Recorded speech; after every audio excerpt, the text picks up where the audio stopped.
This is my video presentation on understanding ADHD by Jatisse View. So in order to get an ADHD diagnosis, you need to go through your family doctor. And there's not a specific educational definition. So most family doctors revert to the DSM-5 definition, where it focuses on the combination of inattention and hyperactivity and impulsivity. So according to this graphic, there's a couple of things that have to be met in order to get that diagnosis. Symptoms must be present before age 12. They must be present in multiple settings, so it can't be something that just happens at school. It needs to happen between home and work or school, or just in the regular community setting wherever your child spends time. Their symptoms need to interfere or reduce their daily function. It needs to make it harder for them to focus in school or at home or in the community. And it has to be something that can't be explained by some other diagnosis. So it can't be because you have asthma or allergies or whatever. It needs to be because of those specific symptoms. So ADHD is one of the most common neurodevelopmental disorders. And so there's 3 different kinds. There's one where it's primarily inattentive, predominantly hyperactive, impulsive type, or a combination of the two, which is the most common. So there's, in order to get the diagnosis, you have to meet you need to meet 6 or more of those characteristics. And it just depends on how your family physician does the, how they, after talking to you and going through the school and all those kinds of things, how does your child present? What are their symptoms? Are they having trouble paying attention? Or are they having trouble more along the lines of just, kind of keeping still and having that impulse control? But like I said, the most common type is the combined type, where it's a student shows symptoms of being both inattentive or hyperactive. So, and boys and girls especially will show their symptoms in a different manner. Girls are more likely to, they're not going to express it nearly as much. They're going to internalize the things that are bothering them. They're going to be more inattentive. They're going to be a little more withdrawn. But boys, on the other hand, are the ones that are usually more likely to show external symptoms. They're going to be impulsive. They're going to act out. They're going to have a lack of focus, or it might show up in more along the lines of physical aggression.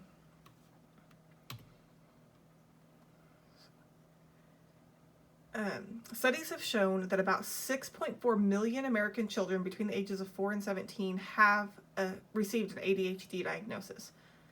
And about 6% of those children are treated with medication. And most of the time, the average age that symptoms will appear are between the ages of 3 and 6. But the average age of diagnosis does not really occur till 7 years old. Most of the time, the more severe your symptoms are, the more likely you are to get diagnosed at an earlier age. And boys are more likely, almost 3 times as more likely to receive an ADHD diagnosis than girls. And also, if you are living below the poverty line, you are more at risk for to get the ADHD diagnosis. So according to a parent report conducted by the CDC, the number of children between the ages of 4 and 17 who received the ADHD diagnosis continues to increase year after year. So the newest study that I could find had numbers that they checked between 2003 and 2011, and the increase was up over 42% between those years that the study looked at. So it continues to increase more and more.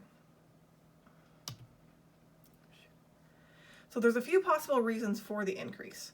It could be that parents and teachers are pushing harder to get a diagnosis because they think it will help their children succeed in school. But there's Psychology Today also had an article that said that a lot of it has to do with our children are spending less time outside. They're spending more time inside with electronics, either playing video games or watching videos on their cell phone. And there was a study that showed that children with ADHD symptoms are better off if they are playing outside in the grass. They perform better on tasks than when they are inside, or even when they're outside but on concrete. There's something about that grass that they didn't quite understand why that study, like why those findings were there. They can't quite explain it, but they know that it's been repeated, and so they've been able to say outside in the grass does something, I don't know if it's messes with our brain or it just does something better to get us calm and get us focused. So, studies also have shown that states that have higher proportions of sunshine have lower ADHD diagnosis. And I don't know if that means that it's also because the kids are outside because the weather is nicer. Another possible increase is our lack of structure. Parents are not necessarily able to provide a structured home life, and so it makes it harder for children to focus. Our sleeping habits have gotten poor over the years. So here's a graphic that just shows the difference between the states with the lowest ADHD rates are in blue. So Nevada, New Jersey, Colorado, Utah, and California have the lowest rates. Also, 4 of those 5 states are once again, sunshine states. States with the highest level of ADHD diagnosis are over here on the eastern side of the United States, and also note some of those states are more considered to be, they have more people live below the poverty line than in some of the states that are in the blue. But also, you notice that they have more winters than the states that are in the blue. So ADHD is categorized as an other health impairment under IDEA. So it makes it hard to know exactly how many students are receiving services based solely on their ADHD diagnosis, because it's combined with other health impairments. And not all children who have an ADHD diagnosis will need special education services. They don't always apply.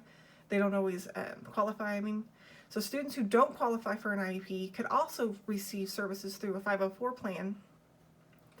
But it makes it hard to know exactly how many students are receiving services based on their diagnosis, but also what services they need because of their diagnosis. So how could ADHD be disruptive in the classroom? So a student with ADHD might be disruptive because they want to get up and they want to move around, or they want to fidget. They want to talk out of turn. They forget to write their assignments down, so they don't have their homework to turn in when it's time to do it. They have trouble keeping on task. And because they have trouble keeping on task or with fidgeting or something, it might be distracting to other students, and so then they start to become off task. There are several classroom strategies that, and the most successful ones will work to accommodate the needs of the student. They will incorporate quality instruction, and they will intervene and try to prevent behaviors before they even escalate. So most of the successful strategies that help a student with ADHD are also very beneficial to everybody else in the classroom.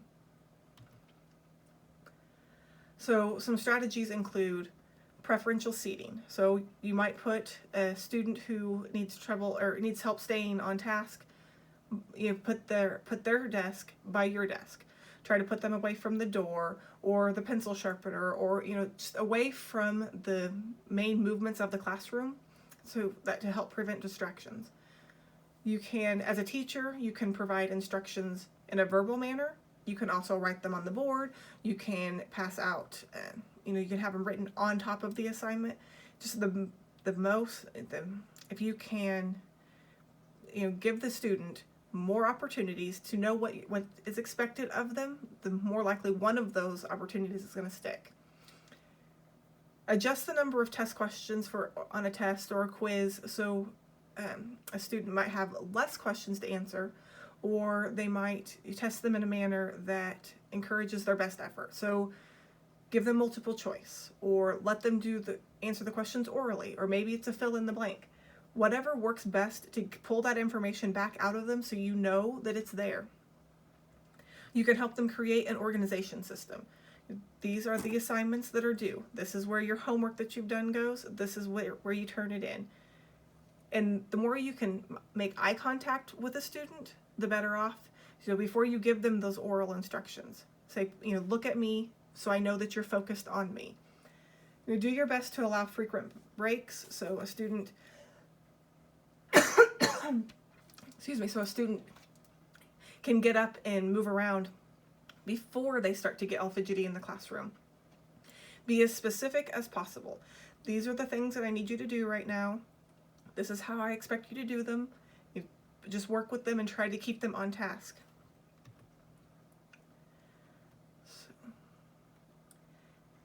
And that is my presentation on ADHD.